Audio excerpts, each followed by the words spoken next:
Hey guys! And in the past few months leading up to the Nintendo Switch 2's launch, I made several prediction videos about the console, including both hardware and software, and now that I actually have my hands on the system, I wanted to discuss what I got right and what I got wrong with the system. There are quite a few things that I got right about the Switch 2, and the first thing is 4K support. And you might be thinking that 4K support might be like an obvious prediction, but that isn't necessarily the case. A lot of people were heavily doubtful about 4K support for the Switch 2 and didn't think Nintendo would actually go the extra mile there or actually develop a system that was powerful enough to run games in 4K, but we now know that 4K is possible with DLSS upscaling, which is another thing that I predicted as well. And that was something that was leaked, but I did kind of have a feeling that they were going to do it to get 4K games to work. And we have seen that quite a lot of 4K games are on the Switch 2, like Metroid Prime 4, some of the other Nintendo Switch 2 are editions, and Fast Fusion, and several other games, but 4K support is there. It just makes a lot of sense to have it. It's kind of part of the selling point of the Switch 2, obviously not the main selling point, but it does kind of make sense why Nintendo would advertise the fact that it has 4K, just because it's taken them quite a while to release a console that has 4K, so I can kind of understand why they're pushing it so much. And another thing that I predicted is the general power level of the console, since it's around the PS4 Pro to the Xbox Series S. We don't really know exactly where it is, but that's how most games are looking visually. It's capable of running quite a few current-gen games, with it looking pretty good on the Nintendo Switch 2, as well as like a lot of PS4 and Xbox One games, and they look better than the PS4 and Xbox One most of the time. And some games even look as good as they do on the Xbox Series S, which is pretty good for a portable console. So that was another prediction that I kind of got right. I know that was something that a lot of people were saying, but just from the upgrade to the Switch 2, that's kind of what I was thinking. And another thing that it seems kind of obvious now, but it was something that I predicted way back, like as early as like 2021, 2022, like when we first were kind of thinking about the idea of a Nintendo Switch 2, and that is backwards compatibility. Because some people were a bit doubtful that we were going to get backwards compatibility, but now it seems super obvious why it would have backwards compatibility. There were just a few people that were like a little doubtful of it, like, oh, they're going to make us buy Switch games again for the Switch 2. Like, a lot of people were kind of, like, saying that, like, a while ago. When I say a while ago, I mean, like, 3 to 4 years ago. But now, it just seems obvious why it would have backwards compatibility. So, that isn't, like, a huge thing that I got right, but it was something that I always stood by when it comes to Nintendo Switch 2 predictions. And the next thing I predicted was free updates for existing Switch 1 games, for 4K 60 FPS, better performance, and I said this in my September predictions video with Anton and Star Chronix, and I ended up getting this partially right. I will give myself this one, because we did get free updates for Switch 1 games, even though we did get Switch 2 Edition games that cost more, like $10 to $20, but those are like bigger updates. They include like essentially like a form of DLC in them as well. So that's kind of a separate thing there, but we still are getting free updates for Nintendo Switch 1 games. So I technically did get that one partially correct. And the next thing is a Discord-like chat system. I predicted this in the video, the dedicated video I made about predicting Nintendo's social app. I said that Nintendo would either make their answer to Discord or a new version of Miiverse. And obviously, they went with their version of Discord. I wasn't entirely correct about this, because I did say that they would have a full-blown, like, chat interface where you could, like, just kind of message people on there and create, like, little... Well, I guess you can create groups on Game Chat, but they're only for, like, voice, not, like, actually, like, texting or messaging. So I got that one partially right because Nintendo's version of voice chat is basically like their answer to Discord. Because on top of voice chat, you also have the screen sharing and the fact that you could like show your camera as well, fairly similar to Discord. So it really seems like their version of Discord, because a lot of other consoles have Discord support, and it just makes sense that Nintendo would do their own version of it. So I was pretty close on that one. And I also predicted that the C button would mean chat. And this does seem like one that would be kind of obvious, but there were a few things floating around for what the C button could mean. I even made like just a wild theory. I didn't even really like stick with this one that much. I mostly stick to my prediction of it being a chat button. But I also predicted like one time that it would mean cursor and you would use it to turn on the mouse mode. But yeah, there are a few different interpretations that people could have made with the C button, but I mostly stuck by chat, and that ended up being correct. So I'll partially give myself that one, even though I did predict a couple other things. And the next thing is the fact that the mouse controls would be a little more prominent than most people were thinking it would be, and would be a control option similar to gyro. Because I remember a few people, like the Meech, saying that it would just be like a one-time gimmick that Nintendo wouldn't really use that often. But now we've seen that quite a lot of games use it, like Cyberpunk uses it, and it works really well in Cyberpunk from what I've played so far. I need to make a video about Cyberpunk on Switch 2, because it is really good. And also, like, Mario Party is going to be using the mouse control, Civ 7... a decent amount of games, also Dragon Drive is using it. A decent amount of games are using the mouse control. So it seems like kind of like an alternate control option like gyro, rather than being just like a one-time gimmick that Nintendo would never use, like the IR motion camera.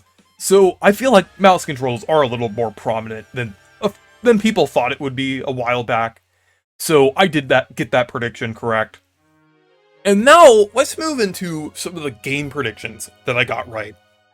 And the first one is a new Donkey Kong game in the first year, along with a big push for Donkey Kong in general, like we've seen with DK's new design, and Donkey Kong Bonanza. There definitely seems to be a big push for Donkey Kong in the first year of the Switch 2. So I was definitely right about that one. That was one that I kept bringing up over and over again, even like when I predicted, well, there is an incorrect prediction that I will get to, but Donkey Kong is one thing that I always stood by with most of my Nintendo Switch 2 prediction videos, like the September predictions that I mentioned previously, as well as the 2025 Nintendo predictions video that I did with The Beach. That was one thing that I brought up quite a lot, is a new Donkey Kong game. I said either 2D or 3D, but now we know that it's like the big, like, 3D game, kind of, I wouldn't say replacing 3D Mario, but I guess standing in for 3D Mario for now. It makes more sense that it's 3D, but I did predict Donkey Kong. And I also predicted that Metroid Prime 4 and Pokemon Legends Zaza would be cross-gen. I mean, I technically count Switch 2 editions that are releasing kind of like simultaneously on the Switch 2 with the Switch 1 as cross-gen. I think that's fair, honestly. Especially with Metroid Prime 4's case, because it has so many things that are designed for the Nintendo Switch 2, but I definitely got those right. There is one thing that I got wrong about Metroid Prime 4, but I did get it correct about it being cross-gen, as well as Pokemon Legends Zaza, because we did see some screenshots early on with that game that did look much higher quality than the regular Switch version, so I kind of thought that was going to get a Switch 2 version. This one, I mean, technically counts, and that is Wind Waker on Switch 2, and that was in my September predictions, when I said that, like, maybe Wind Waker and Twilight Princess would be getting releases on Switch 2, but, I was technically right about Wind Waker. I mean, I'm sure that Twilight Princess will come to Switch 2 at some point, through GameCube Online, or Wii if they add Wii at some point, but I did get Wind Waker correct, so even though it isn't Wind Waker HD, it's still Wind Waker, and Wind Waker is still an amazing game regardless, so I'm still enjoying it on Switch 2. And next is a pretty crazy one But it wasn't even like really like a bold prediction, but it was just something that I really wanted that I got right. And that is Kirby Air Ride with Kirby Air Riders.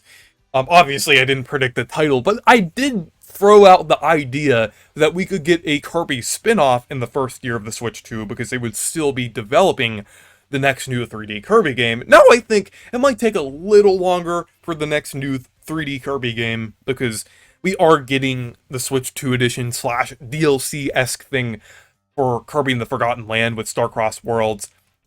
But I do think we will get it at some point. But Kirby Air Ride with Kirby Air Riders makes a lot of sense for this year. Like, as like something fairly substantial for Kirby that's not a mainline game.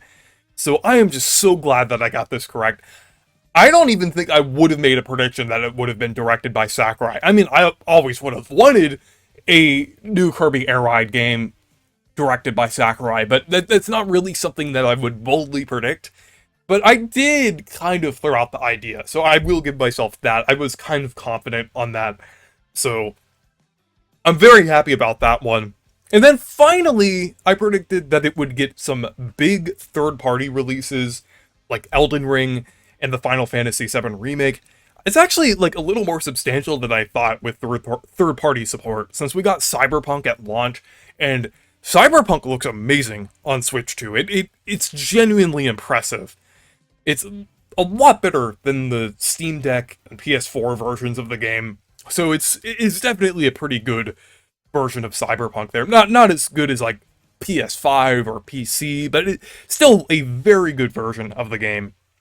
And like we also got like Street Fighter 6, and we're later this year we're gonna get like Borderlands 4 like with the other consoles.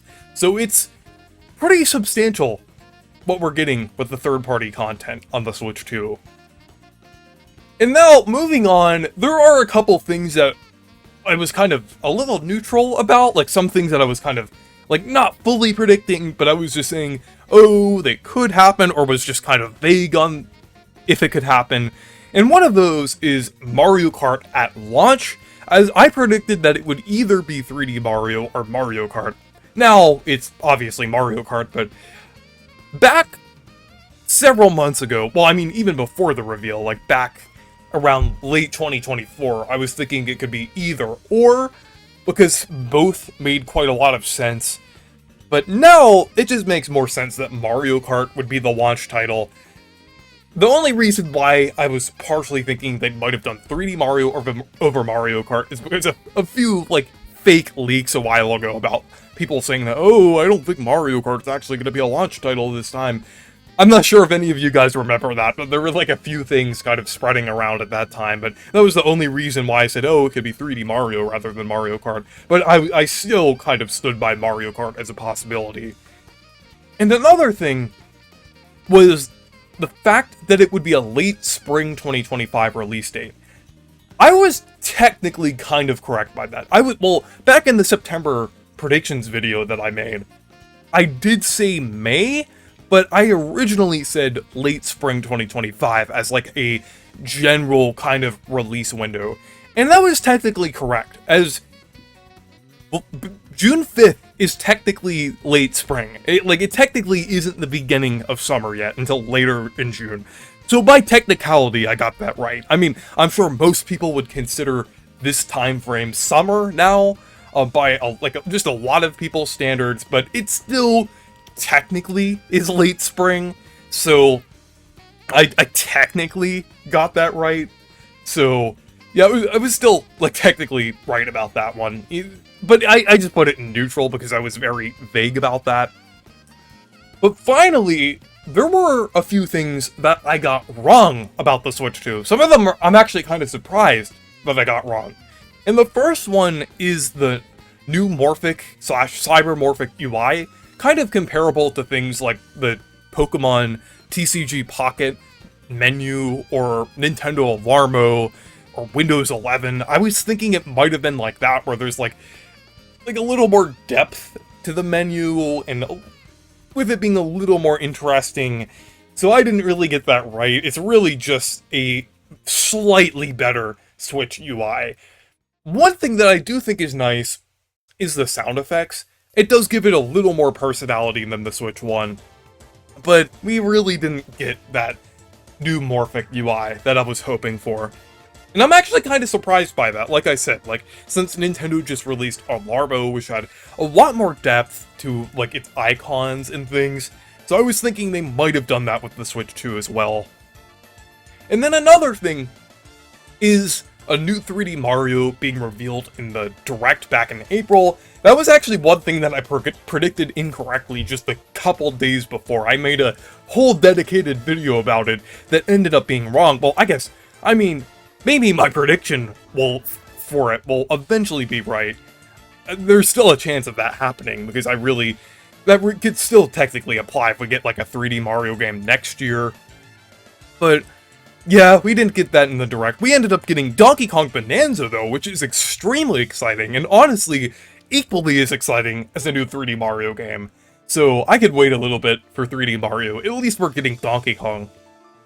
And the next thing was Metroid Prime 4 at launch or early summer.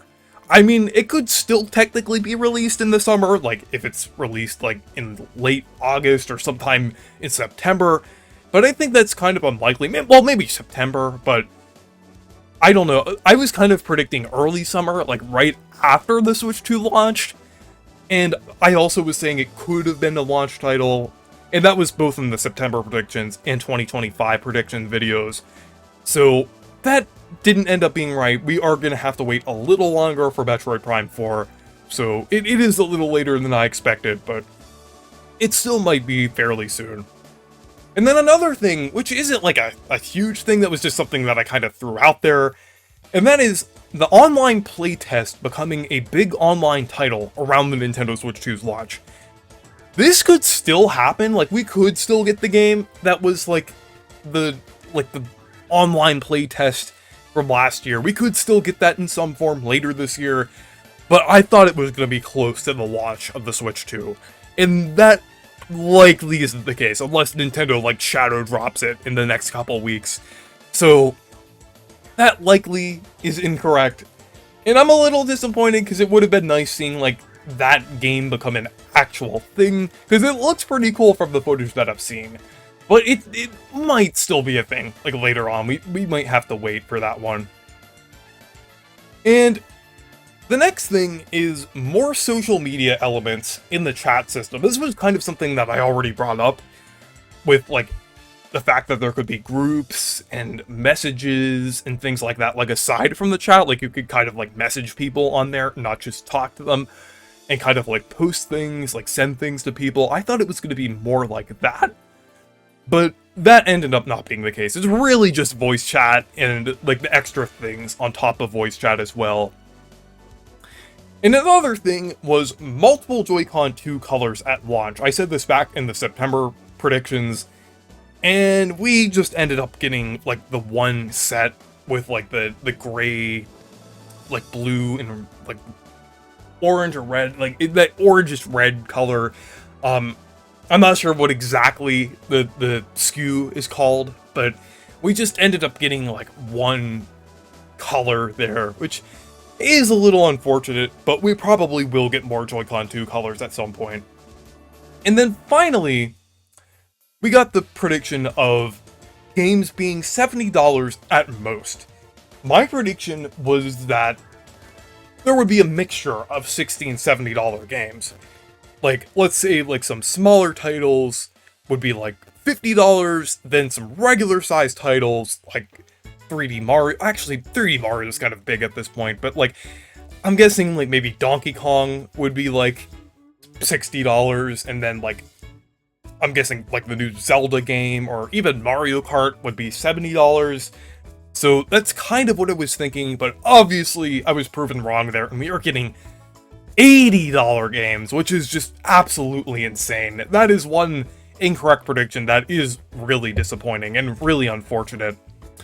But I did end up generally getting most things right about my Nintendo Switch 2 predictions. But let me know what you think down in the comments. And I also wanted to mention that I revamped my membership system. So if you want to support the channel, definitely consider becoming a member. There are various perks that are on there, like exclusive videos, posts, and I would like to thank Leaf for becoming a super fan. So that is awesome there. And there are several other members as well. So anyways, thank you guys for watching this video. Make sure to leave a like and subscribe for more. And make sure to check out my Discord server and Blue Sky if you want to. Stay perky!